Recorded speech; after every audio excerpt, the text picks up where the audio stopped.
Thanks for joining. My name is Zoe. I'm a lead disaster risk management specialist, and I'm also the co-host of the Inclusive Disaster Risk Management and Gender Equality Knowledge Silo Breaker, hosted by GFDRR. And I want to welcome you all to the Resilience and Disaster Risk Management Week of GPRL's Learning Days Spring into Learning. So as you may already know, in lieu of our annual Learning Week, we're providing space and time for you to learn at your own pace, as well as participate in any of our GSG weeks where technical to take place with technical learning on the latest topics. We're recording all of these webinars, so in case you miss anything, these are categorized by GSG tracks, and they're available for you to choose from at your own pace and at your own on your own time. And you can type GPRL Learning in your browser to get the latest information on what's happening. So I'm really pleased to be here with you all, hosting this session on specifically on gender inclusion in emergency projects on behalf of the KSB, and we're working in coordination with the gender group and GPRL Gender. And so really looking forward to hearing more about new tools, such as the guidance note that Alvina will present that's under preparation, as well as practical experience and lessons from teams, both from our DRM colleagues as well as our social colleagues who've all been working on this topic, and especially working very hard to get the gender tag, and in some cases, maybe not quite getting there. So that's what we'll hear more about today. So I'm going to hand over quickly to Eliana Rubiano Matulovic to moderate, and she's an economist and gender focal point for the LAC region. Eliana, dale. Thank you, Zoe. Well, good morning, everyone. Yes, I'm the Regional Gender Coordinator in Latin America and the Caribbean region. It's a pleasure for me to moderate this session. The intersection between DRM and gender is a very interesting topic and also very relevant for the region I work in because it's a region prone to disasters, particularly in the Caribbean. And we know that natural hazards such as floods, drought, hurricanes, and so on, they are gender neutral, but the impacts are not. So it's very important for policies and programs to consider differential impacts between women, men, boys, and girls, which might also provide the opportunity not only to respond to those disasters, but to have better policies and better projects that can actually be tailored to strengthen resilience for all. So we have supported many emergency projects in LAC, and it's a challenge because of the lack of data and also the time pressure under which these operations are prepared. So it's very important to have access to resources and to structure a conversation around gender equality very early on when project teams are starting to prepare their operations. So it's my pleasure to introduce Alvina Ehrman. She's an economist with the Global Facility of Disaster Reduction and Recovery, GFDRR.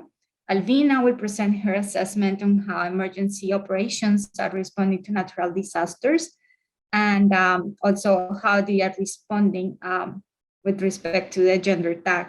In her notes, she will also, she identifies good practices and lessons learned from previous projects. So I'm very excited about this presentation because she inspired us to do a better job in the LAC region. So please, Alvina, the space for you. Thank you so much. And good morning, good afternoon, everyone connected. I am going to share my presentation with you. There. You can see it, it looks good, yep. Okay, perfect. All right, so I'm going to present the results of a guidance note that we prepared looking at gender considerations of post-disaster emergency projects. And this work was prepared in collaboration with my colleagues, so Kaina Kabir, economist consultant with the Climate Change Group, and also with the Gemma Vesilian, who's an analyst with GFDRR. And so basically we did this to look at emergency projects and how they perform in terms of the gender tag, because we know that gender dynamics are are really important to consider in post-disaster situations.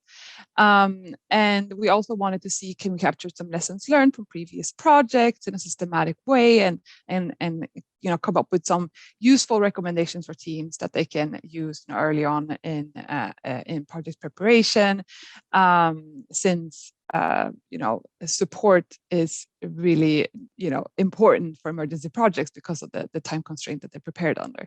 So before digging into the results, I just want to go over some key concepts. Let's see if I can make this move there.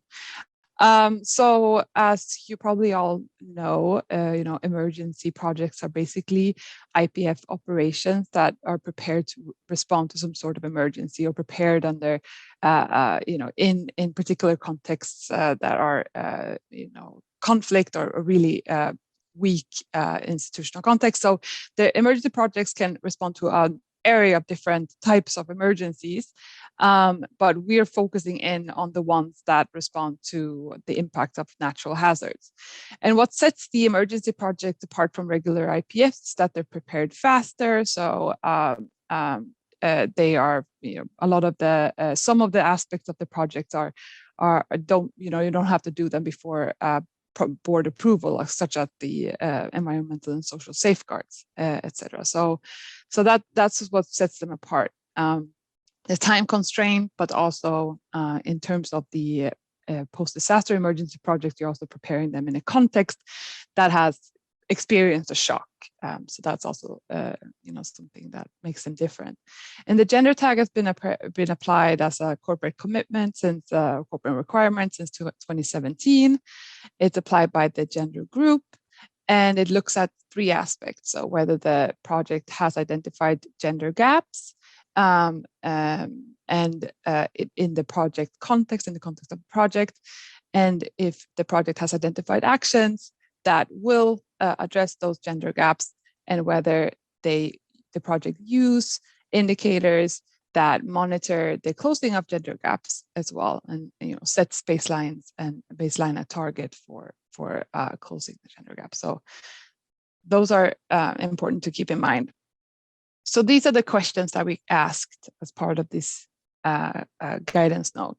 So are the emergency projects performing worse than regular DRM projects because of the particularities, the context, and the time constraints?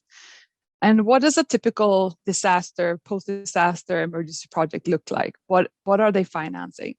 And what are the lessons learned that we can pick up from previous emergency projects responding to disasters? So we basically created this database of post-disaster emergency projects from 2006 to FY21. And we reviewed, all of the paths and collected all of this information, both on what type of activities that these projects focused on, what disasters they responded to, where were they carried out, etc. And we covered not only GPERL but also other GPs. So and then from 2017, we also looked closer at the gender tag. So some of the results I just wanted to mention. So since 2006, there's basically been 60 emergency projects responding to disasters. About 80% are channeled through or managed by GPERL. And the most common hazards are earthquakes, storms, and floods. And about 30% of the funding has gone to East Asia and the Pacific, followed by South Asia, I think 23%, and Latin America, which is about 19% of the financing. And then we also looked at the activities that that these projects are financing. So we could look over time, across what we're in terms of reconstruction, rehabilitation of infrastructure, see that that's the most common financing in the sector in emergency projects. But over time, we're also seeing that housing and preparedness particularly are taking up more space. So projects are becoming maybe a little bit more complex, and we're also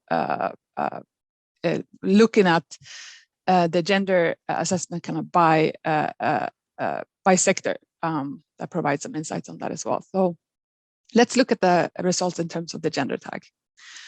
So we can confirm that emergency projects are performing worse in terms of getting the gender tag, especially if we're zooming in on only the projects that are managed by GPearl. And for this gender tag assessment right here, we're looking at just FY 18 to 20 because we wanted to compare to the portfolio review that was carried out in GPearl that looked at the performance of the DRM sector in terms of the gender tag for those years. So that's why we're kind of zooming in on this subset of projects. And we can see that it's performing worse, but not in terms of just all of the emergency projects. The difference is not huge, but if we look at only the GPearl one, then there's a difference. So let's also now, since we have this sector level information, we could also look at gender tagged and non-gender tagged projects and what they are financing. And we do see that projects that have these big infrastructure components seem to have a harder time getting the gender tag, while projects focusing in on more on preparedness, emergency support seem to have a little bit easier in terms of the gender tag. So we reviewed, the projects that had been assessed for the gender tag, and we did see that a lot of these projects do consider gender disparities as part of design. But the challenges in terms of getting the gender tag is caused by a few things. So we're seeing that projects need to think better about aligning, what the gender gaps that they're identifying are and what actions and indicators they've included. There's a little bit of misalignment there. So that's a low-hanging fruit, really. It's about, shaping the narrative better. But then there's also the need to specify actions better. So we have a lot of targeting women, targeting girls for different reasons, but not specifying how they will be targeted and setting targets for that or integrated actions for that. We will talk more about that in the examples that I have. And then also identifying indicators that set a baseline and a target and that measures the progress in closing identified gender gaps. So here data availability is important, and that's a barrier that could be outside of the control of the project team. So I would just provide a few examples by sector of entry points for gender that we've identified in the review. But the guidance note you will have that will be ready in April. There's several entry points per sector, basically. And we also have this document with gaps, actions, and indicators that is already ready to be shared if someone wants to have a look at that. So let me just provide a few examples of gaps and actions by sector that we have seen in our review. So for infrastructure, the Comoros project that will be discussed later, so I'm not going to go into the detail, but that's they involved women in decision making and at the community level of the reconstruction process by involving women's group in it. So the gap here is basically voice and agency, so women's involvement in decision making. But in infrastructure, we've identified a lot of different gaps there because it's also a big, it seems to be a sector that is experiencing challenges in terms of getting the gender tag. So we've focused a lot on that. For housing, we have the post Hurricane Maria, Dominica housing reconstruction project as an example. And they found that women were overrepresented in emergency shelters and that female-headed households were overrepresented among the uninsured population. So they've targeted women as part of their housing grant and housing reconstruction project by setting targets for inclusion and meeting those by reaching out to women. So that's on housing. And in emergency support, there are reasons to target women. Women face particular vulnerabilities, especially pregnant and lactating women, for example. And so there's a justification to try to incorporate as many women as possible in, for example, social protection, targeting, etc. So there's a lot of examples of emergency projects that have targeted women as part of emergency support, and they're doing so in different ways by addressing barriers of access or adjusting the delivery mode that's suitable for women, like the consideration of in-kind and cash transfers, etc. For preparedness, we had the example of a project in Indonesia that looks at women's lack of access to information and knowledge about disaster and how that can make them more vulnerable and preparing and taking the right actions when disaster happens. So they involve women's organization in awareness campaigns and use gender-sensitive design and early warning systems to address that gap. And finally, on livelihood restoration, we have an example again from Dominica, but this is an agriculture project also in post Hurricane Maria.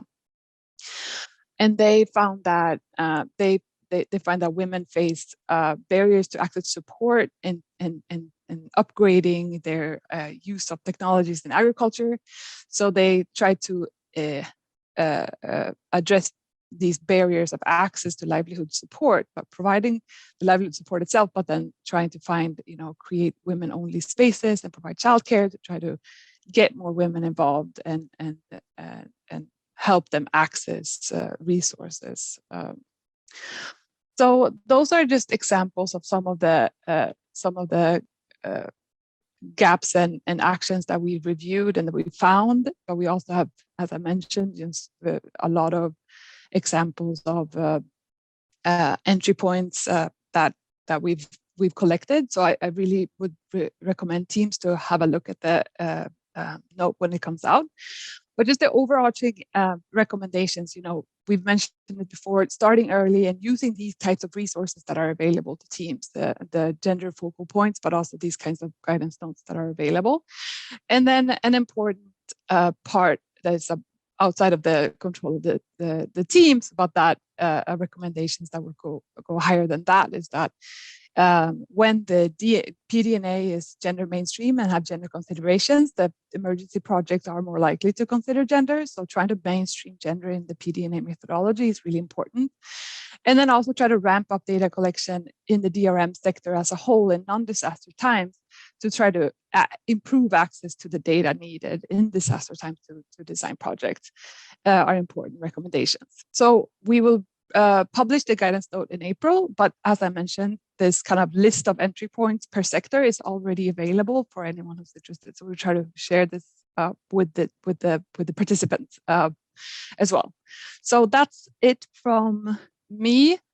Happy to take questions later, but I think we're going to get into discussion first. So over to you, Eliana. Thank you. Thank you so much, Alvina. Very interesting presentation and also lots of food for thought.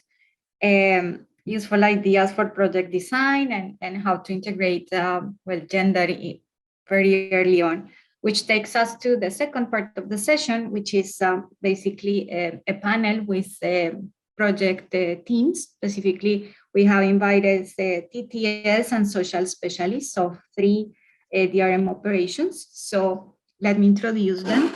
First, we have Anne Vu Hong. She's a senior urban development specialist with GPRO in West Africa. And she's going to talk about her project, the Comoros Post-Kenneth Recovery and Resilience Project. Then we have Karima Ben-Bil, disaster risk management specialist with GPRO in Middle East and North Africa.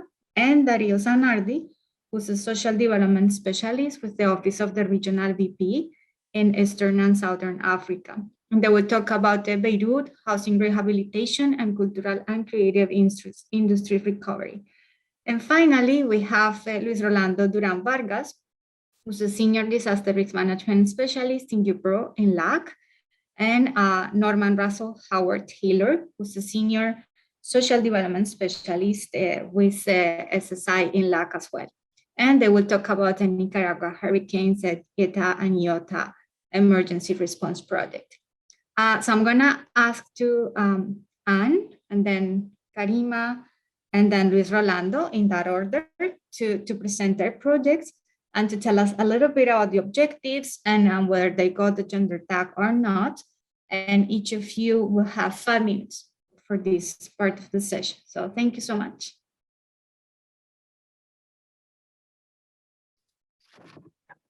Hear me? Hello. Yes, we can hear you. Thanks. Thanks, Eliana. Thanks, and thanks to the group for inviting me today. And hello, everyone. So it's a pleasure to be here and talk to you about the Comoros project and more specifically about its preparation.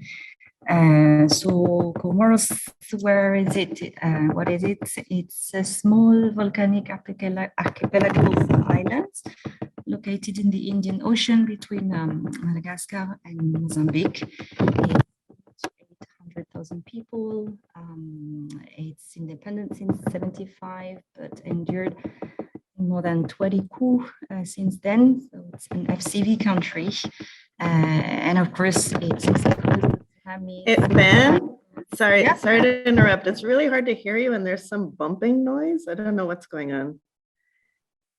Maybe if you hold your mic closer to your mouth, I'm sorry. Is it better now? Yeah. Okay.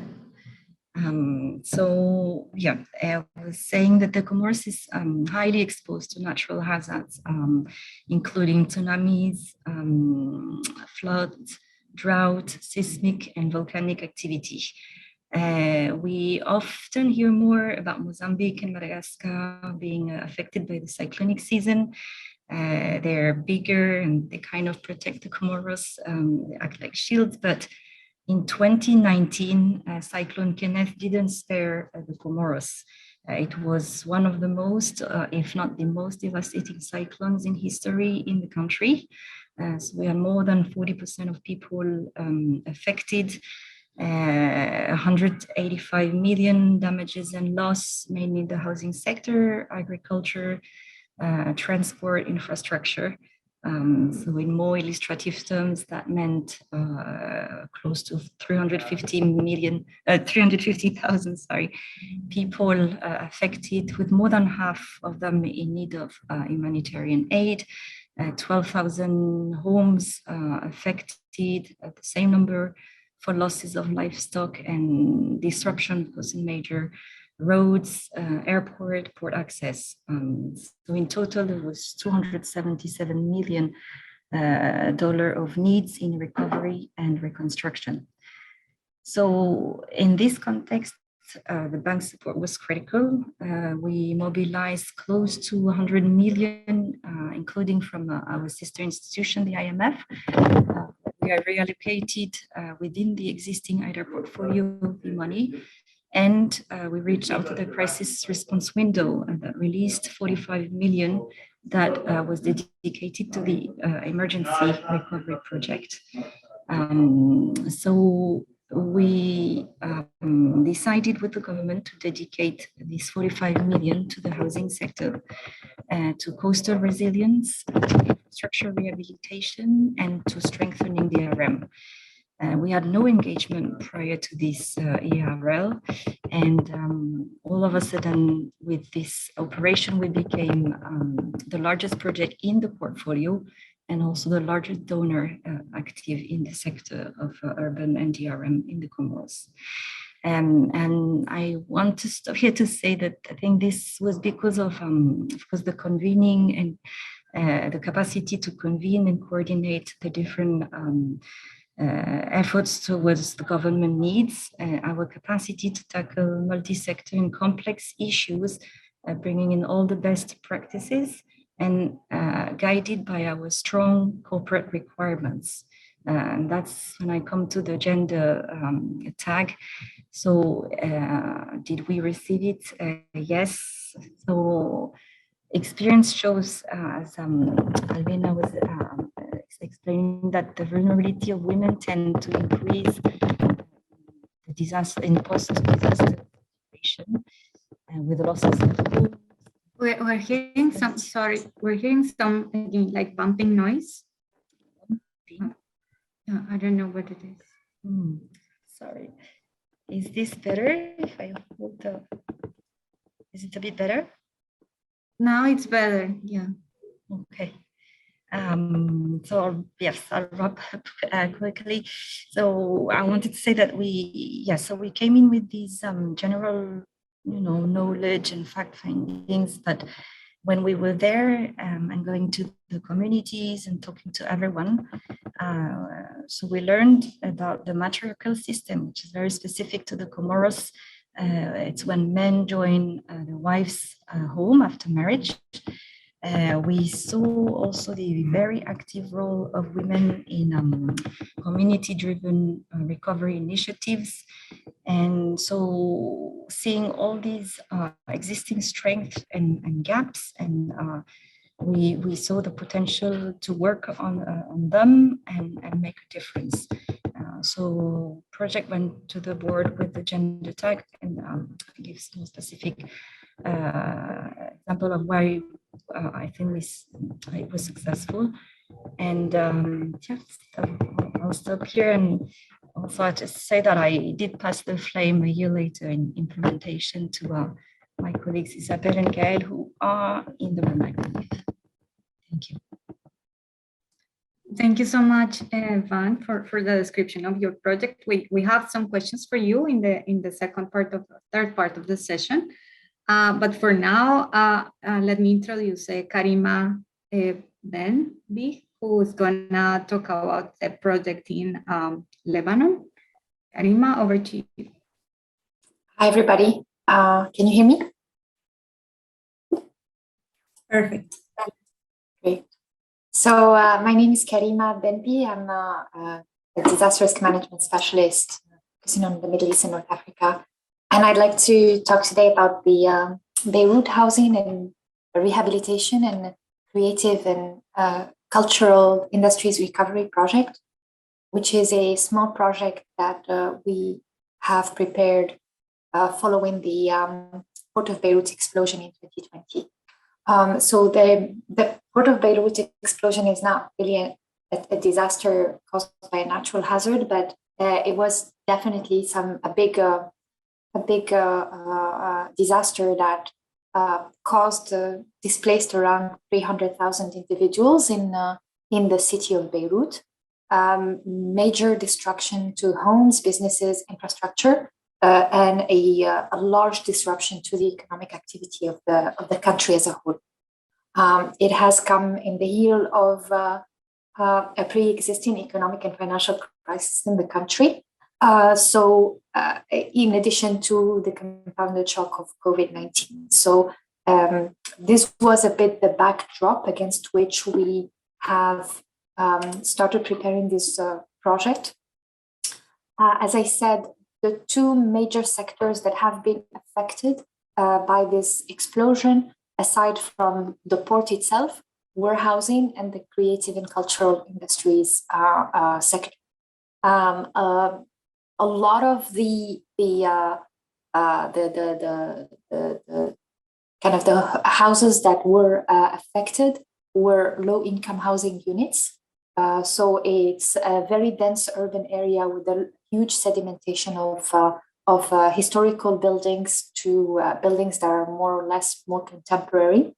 But the total amount in damages and losses was around $2.3 billion. So our project is definitely a drop in the bucket, but it came in at a time where every little money would be used for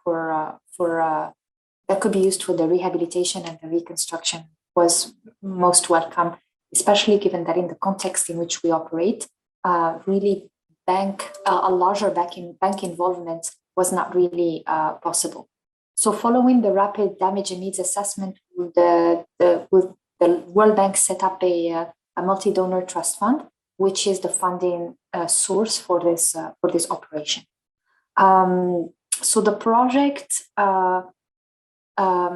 revolves around two major components, which are support to the two sectors that were mostly affected, aside from the Port of Beirut explosion, the Port of Beirut. The first component is about housing recovery, so facilitating the return of socioeconomically vulnerable households to the affected neighborhood through a focus on housing rehabilitation for a subset of the severely damaged historical buildings, trying to really think a little bit as well about kind of bringing in the government, bringing in different development entities, the private sector whenever useful, to create a short-term rehabilitation, but also set long-term strategies for the housing sector as a whole in Lebanon. This component focuses, as I mentioned, on severely damaged historical residential buildings and providing support for rental solutions to the most vulnerable and low-income tenants in these neighborhoods. Bearing in mind that in Beirut, the prevalence of renters is above 50%. So this was a very critical element for us to take a look at and try to integrate as much as we can in our project. And a part of it also is trying to think a little bit more at the institutional level on how to support an integrated urban recovery and reconstruction, with an anchor being in the housing sector.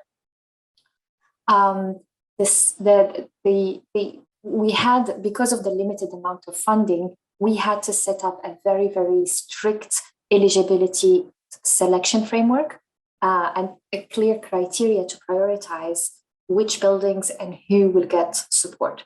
And so in addition to the geographic scope and the level of damage, the socioeconomic vulnerability of the households that will be benefiting from the rehabilitation were really critical, in addition to the heritage value. And then the second component was an emergency support for creative and cultural industries. So this means that it is a sustaining and trying to support the livelihoods of affected cultural professionals.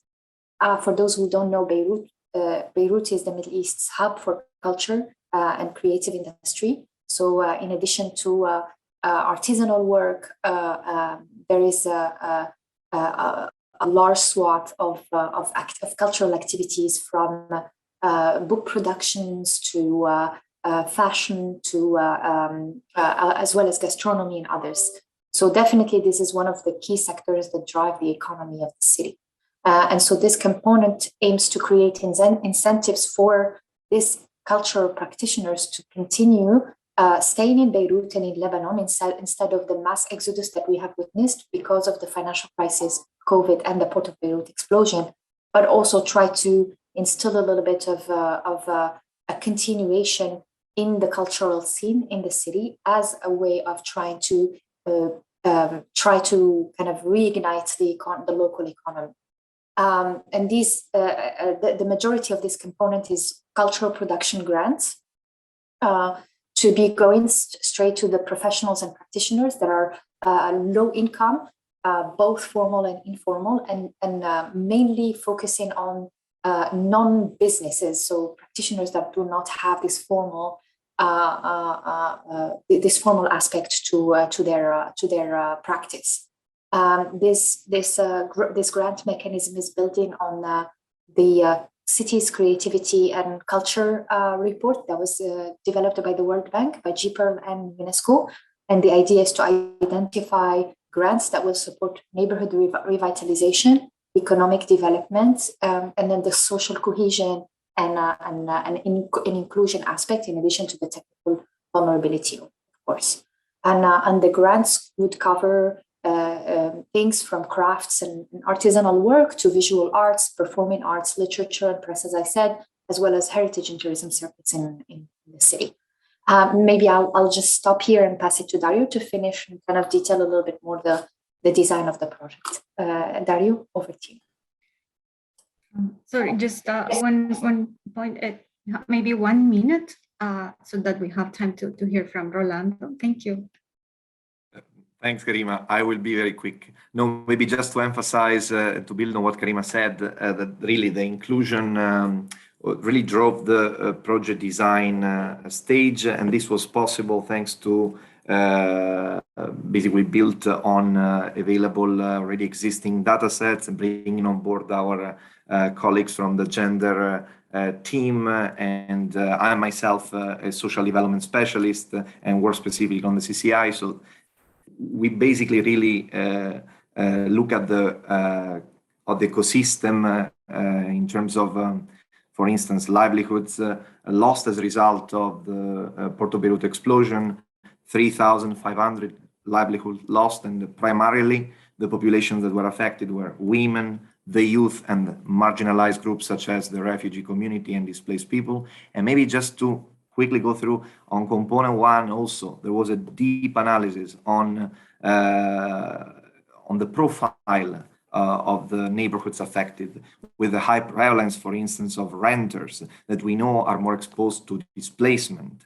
And also, based on the RDNA, the ecosystem is basically a mix of female-headed households and the elderly population of 51% compared to the average in Lebanon of 18%. So clearly, this work and this analysis help us take informed decision during the design. In terms of concrete actions.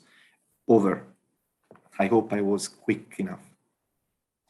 Thank you, Dario. I'm sorry for being so strict with the time. Very interesting. I have some questions, but I'll put them at the end. So Rolando, over to you.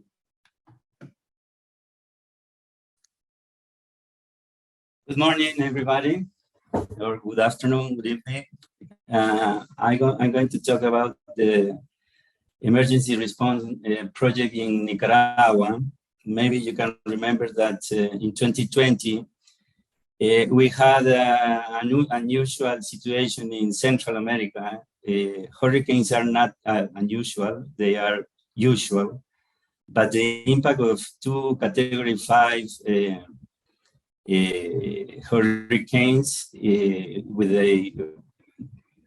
I think 1 month of days of difference between the two impacts was something really new for us. And another situation that added complexity was, of course, the context of the pandemics. For example, all the messages that civil protection in Central America was sending to the population was stay at home. And then you have two hurricanes and you have to say, leave home. So that was confusing. And that was representing, as I was saying, complexity in the management of the emergency and in recovery. Capacities were affected in some countries. The early warning system, because of the dimension of the impact, they were just wiped away. So even in cases or regions, localities, where they had that capacity installed, it was directly affected by the phenomenon. No? So in the case of Nicaragua, around 3 million people were exposed to the impact of the hurricane season. And in general, because the impact was in the Atlantic coast, in the Caribbean in Central America is in general where you have more vulnerable groups. In the case of Nicaragua, in the case of this project, precisely the target is Afro-Caribbean indigenous people, which characterize all the communities that were affected. One of the key aspects that you have in an emergency project or trying to act quickly is what is called the tyranny of urgency. So you have to you need results quick because you have pressure everywhere, political pressure, community pressure, etc. Even institutional pressure. You have to do something. You have to show results, and your results should be quality results. So in this case, I think that was the main challenge for this project. It was to show that we can do not only reconstruction, that we can address the problem of infrastructure, but also that this action can have this quality. In the designing of the project, we have here Mirta, who was really the person that led that process, maybe in questions and afterwards she can as well participate. One of the key challenges was the availability of information for addressing differentiated impact, which is the characteristics of risk. I just want to say that gender and risk and disaster are not different concepts. They are part of one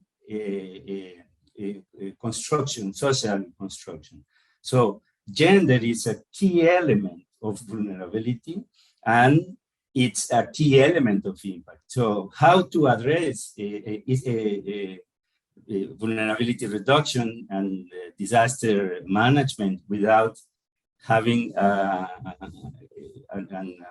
an approach to gender, which is a key aspect that define the impact. So in this case, considering that the economic situation, the economic dynamics of this region is informal,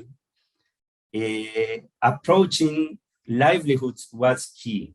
So one of the elements, we have like a threefold approach in transportation, in livelihoods, and in housing. So the component in livelihoods is directly addressing the key gender gaps. Is directly understanding not only gender considered as binary gender gaps, but intersectional gender gaps that maybe Norman can talk about a little bit of that. Considering that it's not just the easy, let's say, separation between women and men, but you have indigenous people, informal workers, etc. So in this case, the approach has been to use the capacity that Nicaragua has, because it's very important to highlight this. Nicaragua is a country with a long tradition of experience in disaster preparedness and response, but as well is a country that has an approach to gender and to reducing gender gaps. And in the case of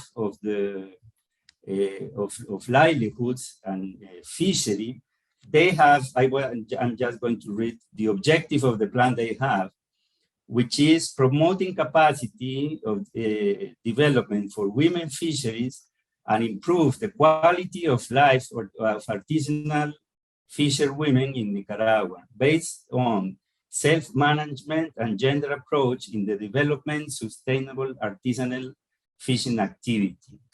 So just for finishing here, the approach of the project in the case of this component that is focusing on livelihoods is using or working based on the capacity the country has as an element of quality that will help to ensure the impact of the project.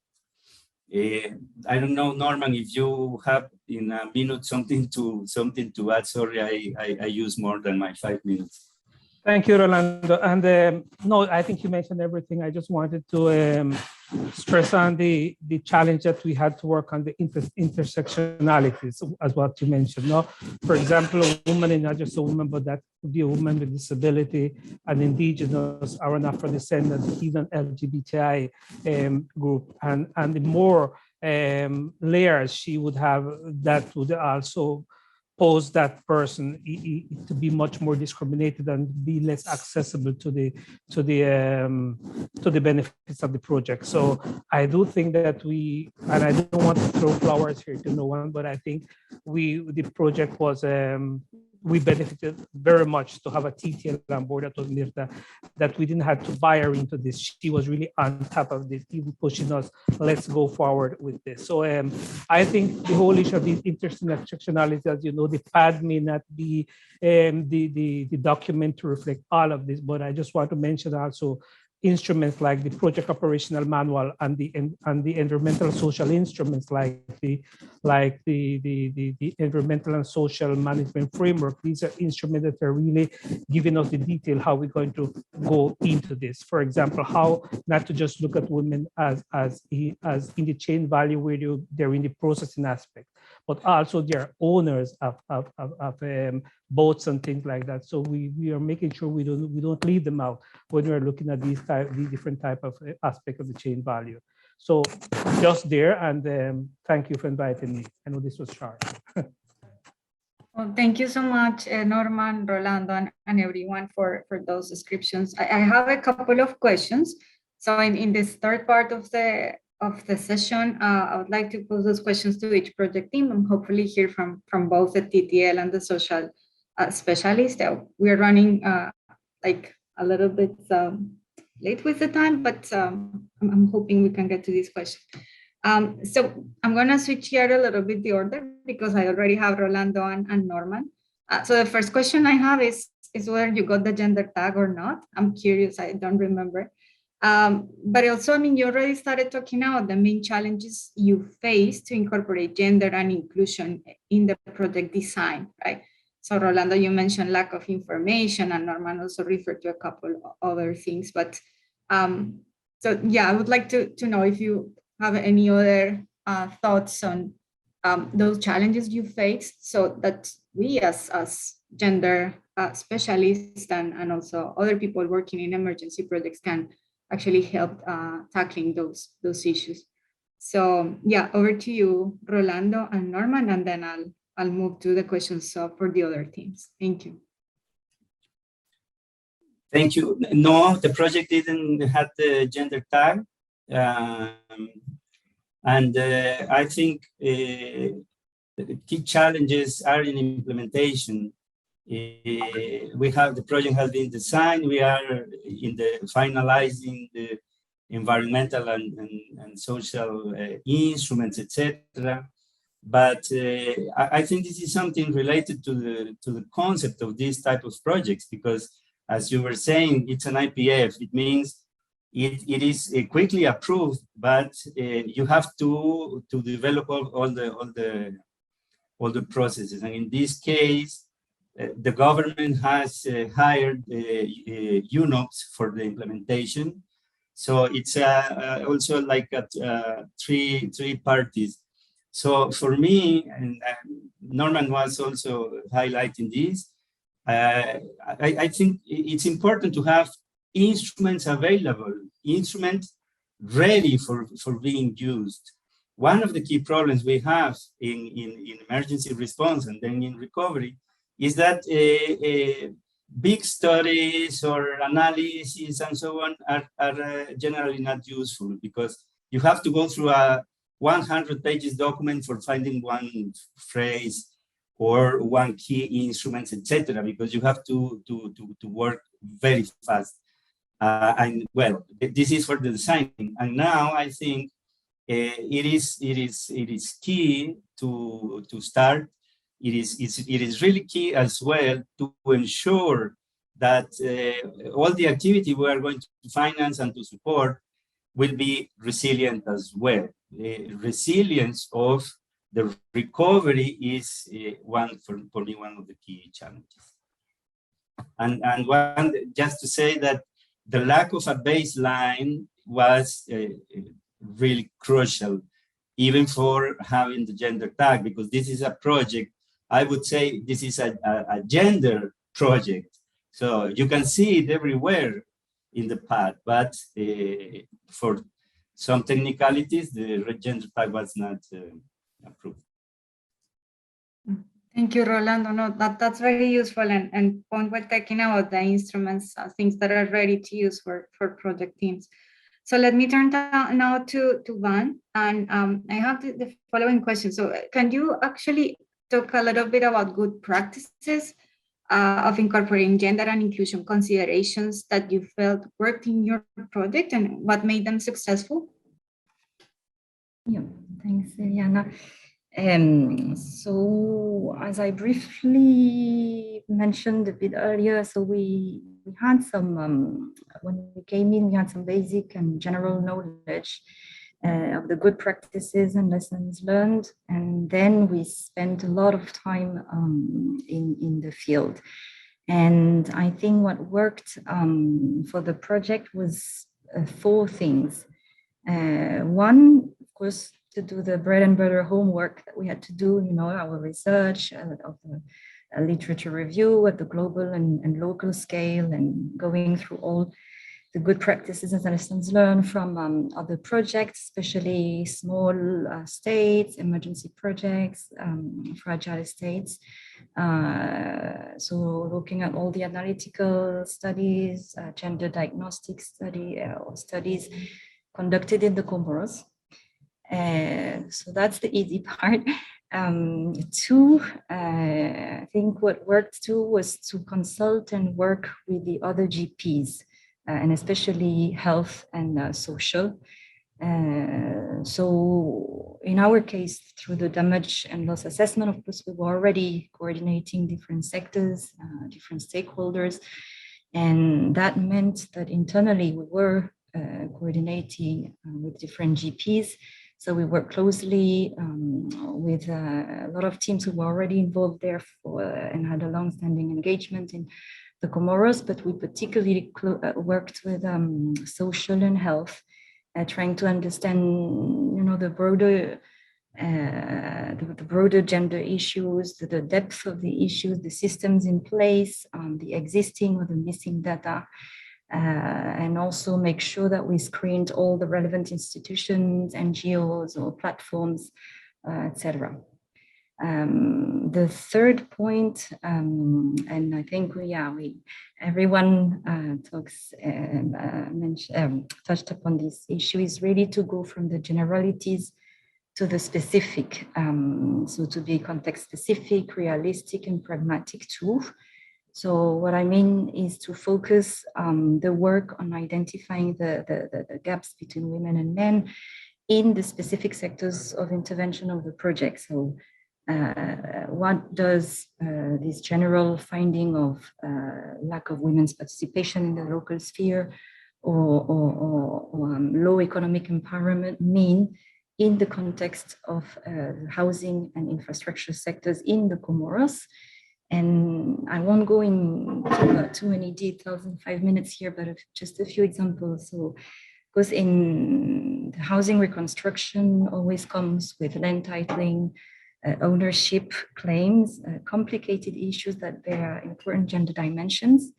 And in the Comoros, although women generally tend to inherit land and houses according to custom, they do not always have the usufruct rights, which usually tend to go to the husbands, maternal uncles, or brothers. So the project aimed specifically to maximize women's access to land tenure rights by working on the procedures for prior registration and then ownership, by raising their awareness of the benefits of having this registration, and by making sure that there is an effective and accessible feedback and grievance redress mechanism associated to all this process. Another example is women in community associations. So in general, very, very active in the Comoros, and in the aftermath of the cyclone, the local group of women were super active. They were the ones really leading all the community driven initiatives, so the cleaning campaigns, fundraising events, sometimes to buy materials, to rebuild houses, or even with their bare hands, also to go and fight erosion. So the idea was really to leverage and formalize and canalize all this energy to go and to formalize this role of women in communities. So the project required the representation of these groups in the resilient housing communities, or all the decision-making processes, And yeah, so for the examples, I stop here, but I think it's important to say that we were able to come up with specific actions through meetings and focus group discussions that we took the time to conduct in the field with those groups of women affected by the cyclone, relevant authorities, NGOs, the active commissions and platforms promoting gender, combating violence against women and children. And last, yeah, I think my last point, and I think that's the most important, is the promotion. Promoting integrated teamwork. So I think the winning combination of having our social specialists, of course, who played a key role, but also competencies in the team that carrying deep knowledge of the local context. That was through some the local team, colleagues from the Comoros, the CMU, deep knowledge, of course, of bank operations and bank policies, international standards, and then expertise and experience in DRM, with anthropologist aspect too of it, working a lot with field work experience in working with the communities, etc. Thank you. Thank you so much, Ivan. And I am mindful of the time. So Karima and Daria, I'm really eager to hear from you and your interesting project. But apart from the things that Van mentioned, do you have any other examples of actions a project team can take to make sure that gender considerations are properly integrated into the project design? Yeah, I know. A lot of what Van said echoes very, very well with our project, and I think Dario agrees with me on that. But I want to add a few things. I think we underestimate how much some of the dialogue needs to start way early on at the damage and needs assessment phase. And I think when it is people-centered and when you bring in all of the community and the CSOs, and especially when on focus groups on these cross-sectoral thematics like gender, like violence, different types of inclusion, it really trickles down to the specific projects that come out of it. And I think that is very, very important. And it is one of the things that were championed in the Beirut damage and needs assessment, because it was intentionally people-centered. So instead of the traditional kind of damage and needs assessment that takes the government as the central counterpart, the decision by the international community was to bring in all of the CSOs and the different community groups to be part of the decision-making and kind of the analysis.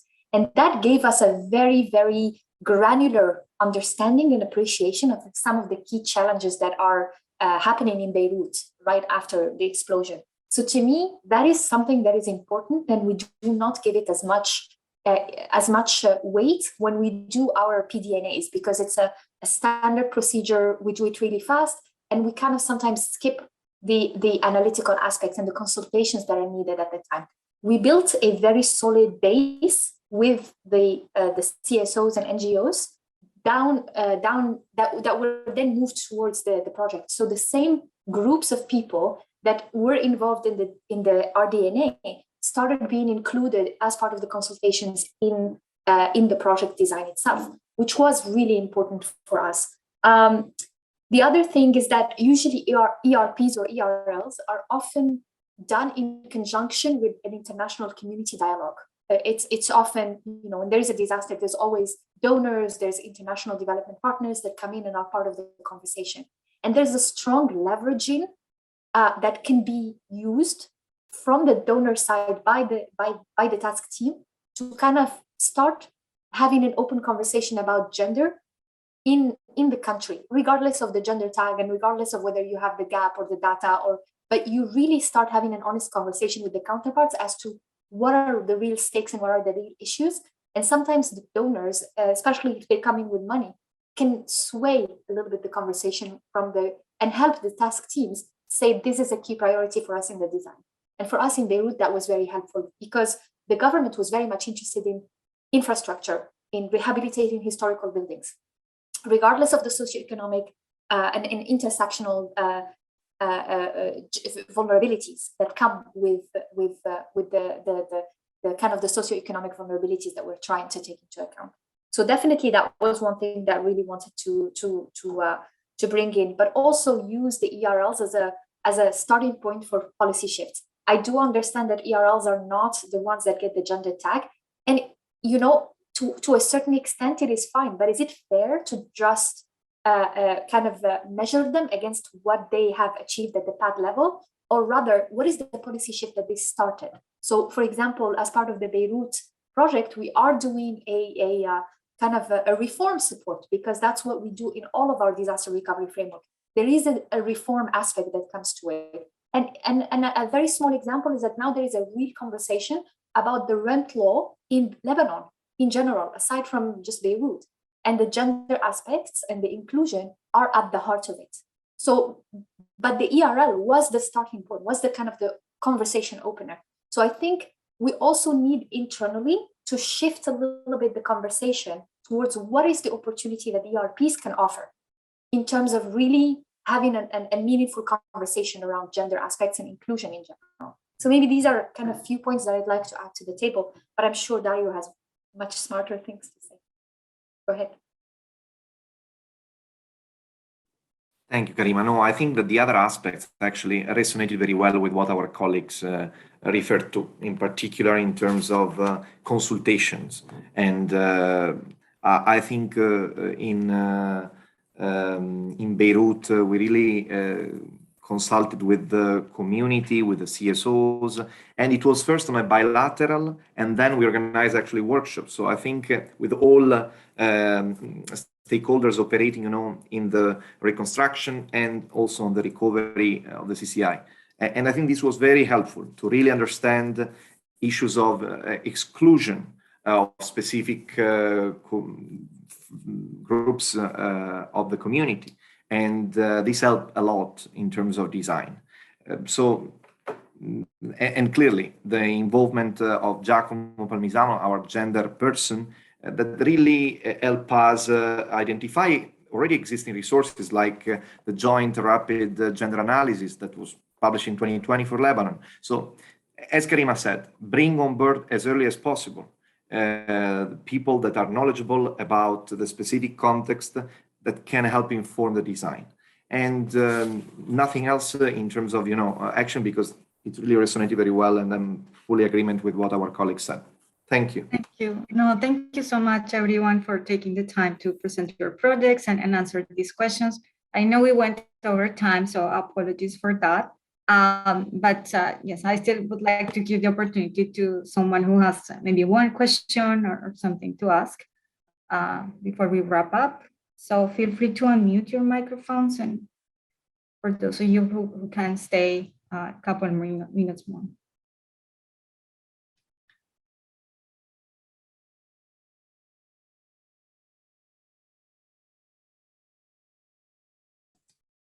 No questions, maybe on the chat.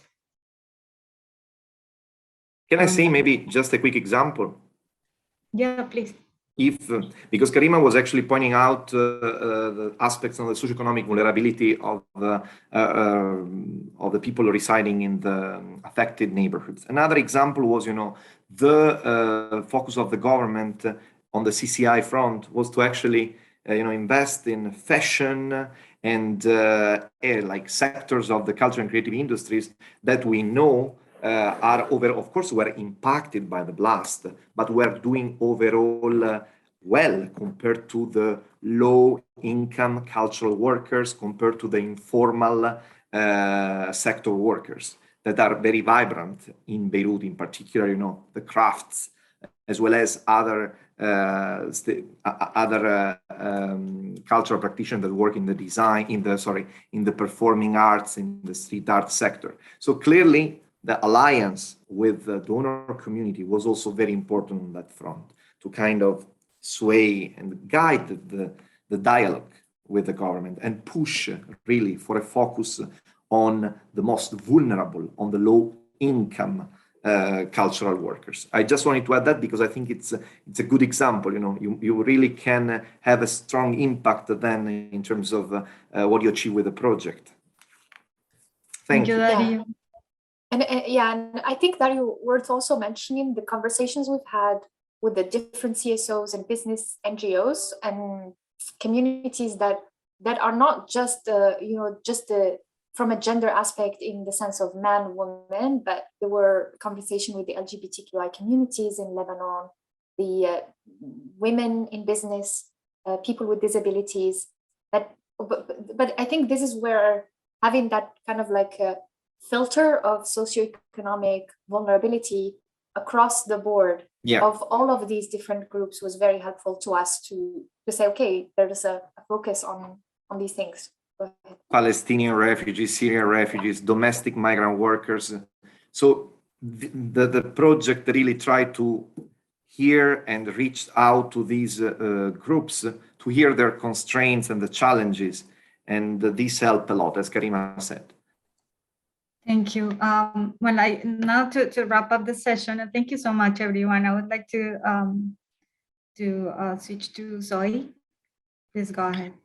No, thanks everybody. Very quickly, just in the chat, if you have a chance, there's a survey as well as how to join our KSB. We'd love to have you as active participants. Clearly today's discussion, as well as this issue of intersectionalities that was just being discussed and Norman had raised it earlier, I think is critical. And you got to start somewhere, right? It's all very overwhelming, but you have to start. And so I think we heard today of a lot of good practice examples. We'll also be sharing, as Alvina mentioned, the note with a lot of case studies and information, for teams to take on board, hopefully, and help. I know it's not all about the gender tag, but sometimes when you're practice manager and the country director and you get to the review meeting, it is about that. So I agree that it goes beyond that, but it is also a corporate priority. So hence a bit the focus on it, but good to hear all the really exciting and interesting work that's happening across regions. And that's also the goal of the KSB, is to make these connections and hear some of the lessons. So guys, thanks. Have a great day. Go to more trainings if you have time. I know everybody's busy, but try and get out there, learn a little bit, share a little bit, and take care. Thanks a lot. Bye, guys.